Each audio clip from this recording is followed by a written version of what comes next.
అది ఒక చిమ్మ చీకటి రాత్రి. భారీ వర్షం, ఉరుములు. అడవిలో దారి తప్పిన రాము తలదాచుకోవడానికి వెతుకుతుండగా ఒక పాత పాడుబడిన బంగ్లా కనిపిస్తుంది. అతను వెళ్ళి తలుపు తడతాడు. ఒక ముసలావిడ వణుకుతూ తలుపు తీస్తుంది. బాబూ, ఇక్కడ ఉండొద్దు, వెళ్ళిపో. ఈ ఇంట్లో ఒక భయంకరమైన రాక్షసుడున్నాడు. వాడు సరిగ్గా రాత్రి 12 గంటలకు వచ్చి మనుషులను తినేస్తాడు. నన్ను ప్రతిరోజు చిత్రహింసలు పెడుతున్నాడు అని ఏడుస్తూ చెబుతుంది. బయట వర్షం, అడవి జంతువుల భయం వల్ల రాము అక్కడే ఉండిపోవాలని నిర్ణయించుకుంటాడు. భయపడకండి అవ్వా, నా దగ్గర పదునైన కత్తి ఉంది.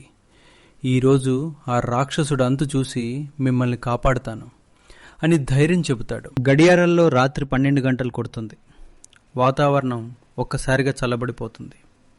బయట కుక్కలేడుస్తున్న శబ్దం, బరువైన అడుగుల చప్పుడు వినిపిస్తుంది. బంగ్లా తలుపులు దానంతటా అవే పగిలిపోయి తెరుచుకుంటాయి. ఎర్రటి కళ్ళు, భయంకరమైన కొమ్ములతో ఒక రాక్షసుడు ఇంట్లోకి అడుగు పెడతాడు. రాము ధైర్యంగా తన కత్తి దూసి ముసలావిడికి అడ్డుగా నిలబడతాడు. రాము ఆ రాక్షసుడి మీద దాడి చేయటానికి ముందు కురుకుతాడు. కానీ ఆ రాక్షసుడు రామును కనీసం పట్టించుకోడు.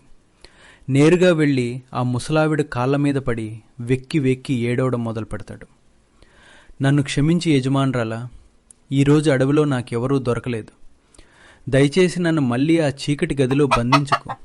ఆ నరకం నేను భరించలేను అని ఆ భయంకరమైన రాక్షసుడు భయంతో వణుకుతూ ప్రాధేయపడతాడు. రాము ఒక్కసారిగా షాక్ అవుతాడు. కత్తి కింద పడేసి అయోమయంగా వెనక్కి తిరిగి చూస్తాడు. అప్పటి వరకు అమాయకంగా వణుకుతూ కనిపించిన ఆ ముసలావిడ రూపం నెమ్మదిగా మారుతుంటుంది. ఆమె గాల్లోకి తేలుతూ అతి భయంకరమైన, అత్యంత శక్తివంతమైన దుష్టశక్తిగా మహాదయ్యంగా మారుతుంది. ఆమె కళ్ళు ఎర్రగా మెరుస్తుంటాయి. రాము వైపు చూసి క్రూరంగా నవ్వుతూ, పర్వాలేదులే, ఈరోజు నా ఆహారం నా ఇంటికే నడుచుకుంటూ వచ్చింది అంటుంది.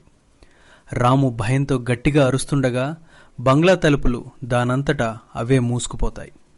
స్క్రీన్ మొత్తం చీకటిగా మారి కథ ముగుస్తుంది.